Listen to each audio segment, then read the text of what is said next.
pamalandungan, akong i-propose atong pamalandungan karon mao ang Rule of Saint Augustine ug ang COVID-19 pandemic nga gisulat ni Father Jeremy Ayres. Nag-ingon siya nga samtang kita nagpanaw taliwala nining pandemya, adunay mga prinsipyo nga pwede natong gamiton kung unsaon nato pagtubag nining panahon sa pandemya. Next slide, please. Adunay unom. Kita na to sa screen. Seeking the common good, unity and harmony, stewardship, prayer and worship, moderation and self-denial, and humility. Meaning unom, tulo lamang ang ato ang pamalandungan. Kay dunay nag-ingon nga ang usa daw nga pwede pong buhaton sa pari nining panahon sa pandemya, mao nga dili kaayo niya tas-on ang iyang homily. So mo na akong paningkamutan nga di kayo ta nimo taas. No. Next slide. Una, akong sugyot pamalandungan nato kining ang seek the common good. Ang kaayuhan sa kadaghanan. Next slide. Nag-ingon ang Augustinian rule, call nothing your own, but let everything be yours in common. Next slide, please. Morning, common kayo nga pulong karon. Protocols. No. Next slide. Ang atong unang pagbasa nag-isgot sa gugma. Katong buhi pa si mama niya, nagsakit siya, panahon na to sa pandemic, niingon ako nga, if you love my mother, do not visit her. Murag sukwahi, no? Gigugma ni mo siya, ayaw siya bisita. Unsa ba na? Contradictory man. Apan ingana ang pagpadayag sa gugma ni adto nga meaning nga panahon. Sukwahi. Kung sa una ang gugma is hugging, getting close, dugol. Karon ang gugma, keep distance. Dili kaduol, kundi kalagyo. Nasa shaking of hands. No? Paghugpong, pag-ipon, pagparty, labi na panahon sa kapistahan. Naanda na ito piyesta, dunay party, mag-invite ta atong mga kauban. But for the sake of common good, ang pagpadayag nato sa gugma niining maong panahon, mao ang pagsunod sa mga protocols nga gihatag kanato sa gobyerno. Og tanan,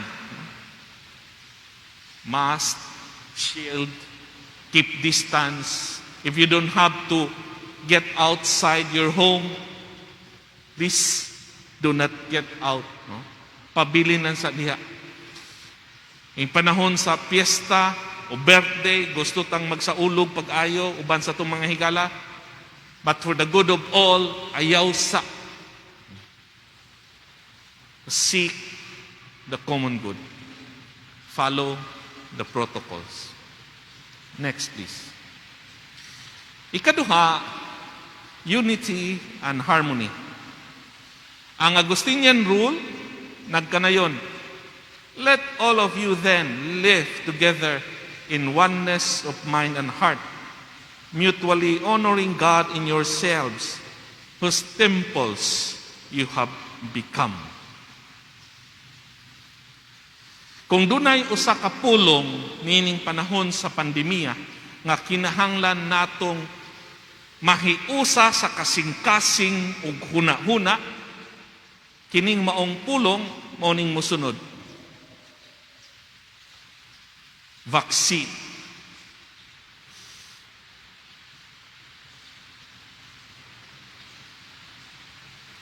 Hangtod nining panahona,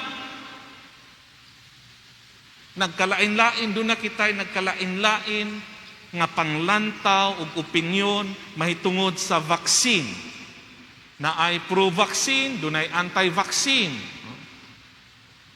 Gikan ko sa kumbinto ganina, to na dito, nagkaisgot na. No?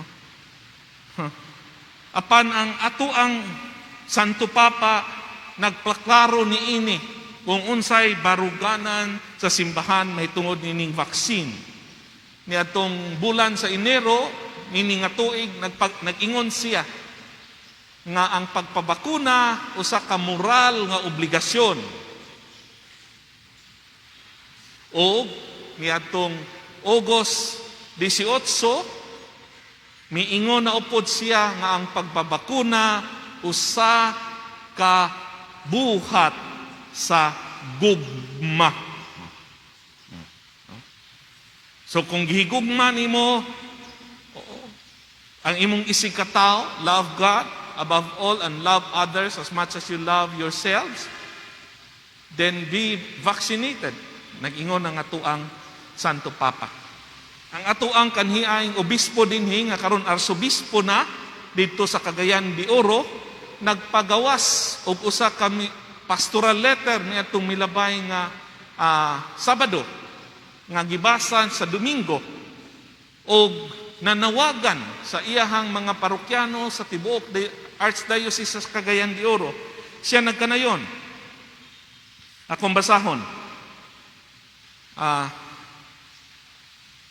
I enjoin everyone not to be misled by erroneous fears or deceived by the latest misinformation in social media.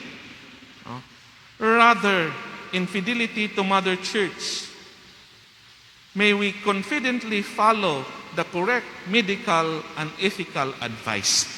Next slide, please.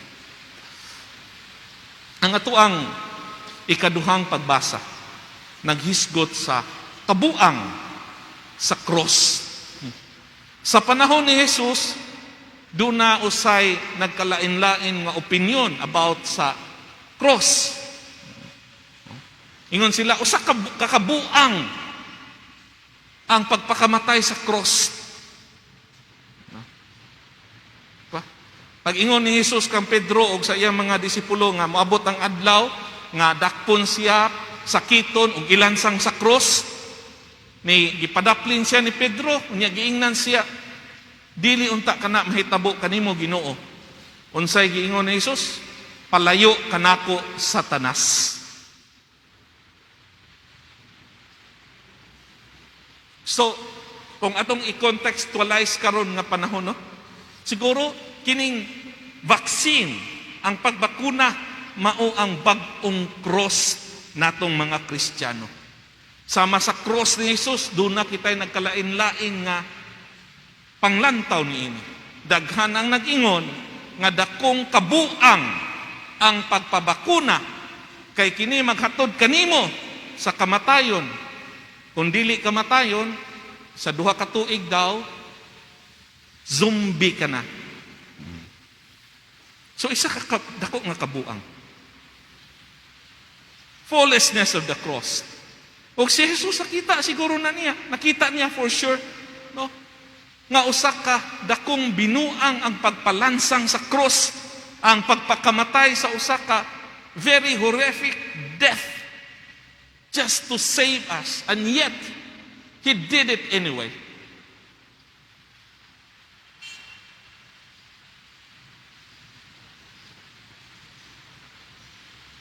Kiniusap siguro ang hagit sa tagsa-tagsa kanato. If taking the vaccine is foolishness, usa ka kabuang, then let's take it anyway. Just as Jesus accepted his cross. Finally, moderation and self-denial. Ang Augustinian rule ng kanayon, next slide. So far as your health permits by fasting and abstinence from food and drink. Next slide, please. Maupid ni ang kumon kaayo nato nga pulong karon, ayuda. Pait kaayong pamalandungon. Nganing milabayng simana o duha ka simana na, nakadungog kita o makaluya nga balita may tungod sa DOH kung giunsa nila paggamit ang kwarta nga gitagana unta para pakigbatok ning pandemya. Ilabi na katong para sa health workers nga maugayod in taon ang naglisod na karon. Hangtod kanusa ang ilang kusog sa pagpakigbatok nining maong pandemya.